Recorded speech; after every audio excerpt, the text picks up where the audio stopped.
Chapitre 31, Livre des Nombres. Le Seigneur parla à Moïse. Il dit : Exerce la vengeance des fils d'Israël contre les Madianites. Ensuite, tu seras réuni aux tiens. Alors Moïse parla au peuple. Il dit : Équipez parmi vous des hommes pour l'armée. Ils iront combattre Madian pour lui infliger la vengeance du Seigneur. Vous enverrez à l'armée 1000 hommes par tribu, 1000 hommes de chacune des tribus d'Israël. On engagea donc parmi les clans d'Israël 1000 hommes par tribu, soit 12 000 hommes équipés pour l'armée.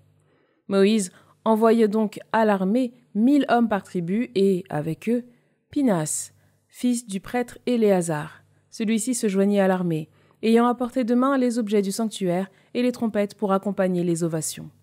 Ils partirent en guerre contre Madian, comme le Seigneur l'avait ordonné à Moïse, et ils tuèrent tous les hommes. Ils tuèrent aussi les rois de Madian, les ajoutant à leurs victimes. Évi, Rékem, Sour, Our, Réba, les 5 rois de Madian. Ils tuèrent par l'épée Balaam, fils de Béor. Puis les fils d'Israël emmenèrent comme captives les femmes de Madian avec leurs petits-enfants, et ils se livrèrent au pillage en s'emparant de tout leur bétail, de tous leurs troupeaux, de toutes leurs richesses. À toutes les villes qu'habitaient les Madianites et à tous leurs campements, ils mirent feu. Ils prirent donc tout le butin, tout ce qu'ils avaient capturé, hommes et bétail. Les captifs, les prises de guerre, le butin, ils les amenèrent à Moïse, au prêtre Éléazar et à la communauté des fils d'Israël qui avaient leur camp dans les steppes de Moab au bord du Jourdain, à la hauteur de Jéricho. Moïse, le prêtre Éléazar et tous les chefs de la communauté sortirent à leur rencontre hors du camp.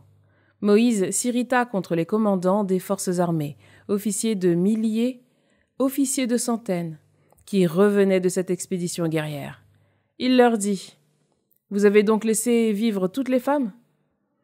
Or, ce sont elles qui ont engagé les fils d'Israël à être infidèles au Seigneur, dans l'affaire de Balaam, comme dans l'affaire de Péor, ce qui a provoqué un fléau dans la communauté du Seigneur. Maintenant, tuez donc tous les petits garçons, et toutes les femmes qui ont partagé la couche d'un homme, tuez-les. Mais toutes les petites filles, elles, qui n'ont pas partagé la couche d'un homme, vous pouvez les garder vivantes pour vous. Quant à vous, campez pendant 7 jours hors du camp.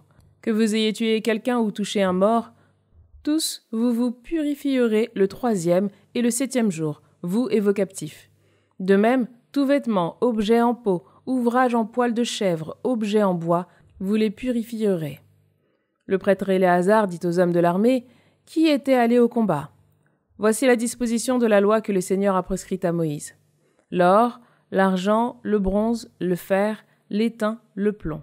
Bref, toute chose qui supporte le feu, vous la passerez par le feu, et elle sera pure. On la purifiera aussi par l'eau lustrale. Mais toute chose qui ne supporte pas le feu, vous la passerez par l'eau.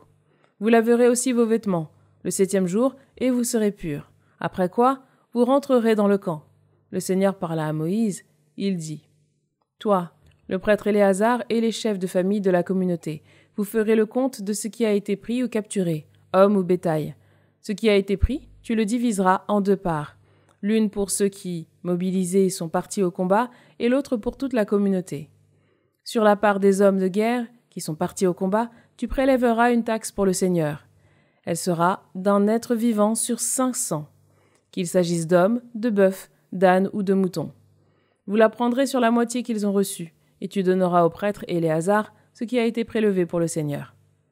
De la moitié qui revient aux fils d'Israël, tu prendras un être vivant sur 50, qu'il s'agisse d'hommes, de bœufs, d'ânes, de moutons, de tout bétail. Tu les donneras aux Lévites, préposés à la garde de la demeure du Seigneur. Moïse et le prêtre Éléazar firent comme le Seigneur l'avait ordonné à Moïse. Les prises de guerre, ce qui restait après le pillage effectué par les troupes en campagne, était de 675 000 moutons, 72 000 bœufs, 61 000 ânes. Quant aux personnes humaines, les femmes qui n'avaient pas partagé la couche d'un homme, il y en avait en tout 32 000. La moitié attribuée à ceux qui étaient partis au combat se montait à 337 500 moutons, dont une taxe pour le Seigneur de 675 bêtes, 36 000 bœufs, dont une taxe pour le Seigneur de 72 bêtes, 30 500 ânes, dont une taxe pour le Seigneur de 61 bêtes, 16 000 êtres humains, dont une taxe pour le Seigneur de 32 personnes. Moïse donna la taxe prélevée pour le Seigneur au prêtre Éléazar, comme le Seigneur l'avait ordonné à Moïse. la moitié attribuée aux fils d'Israël, distincte de celle que Moïse avait retirée pour les combattants. Cette moitié attribuée à la communauté était de 337 500 moutons, 36 000 bœufs, 30 500 ânes, 16 000 êtres humains. Sur la moitié attribuée aux fils d'Israël, Moïse prit 1/50 des hommes et du bétail, et il les donna aux Lévites, préposés à la garde de la demeure du Seigneur, comme le Seigneur l'avait ordonné à Moïse. Ceux qui avaient commandé les clans en campagne, officiers de milliers, officiers de centaines, s'approchèrent de Moïse. Ils lui dirent : « Tes serviteurs ont fait le compte des hommes de guerre qui étaient sous nos ordres. Il n'en manque pas un seul. Nous allons donc apporter, en présent réservé au Seigneur, ce que chacun a trouvé, objets d'or, chaînettes, bracelets, anneaux, boucles d'oreilles, breloques, pour faire sur nous le rite d'expiation en présence du Seigneur. » Moïse et le prêtre Éléazar reçurent l'or qu'il leur présentait, tous objets ouvragés.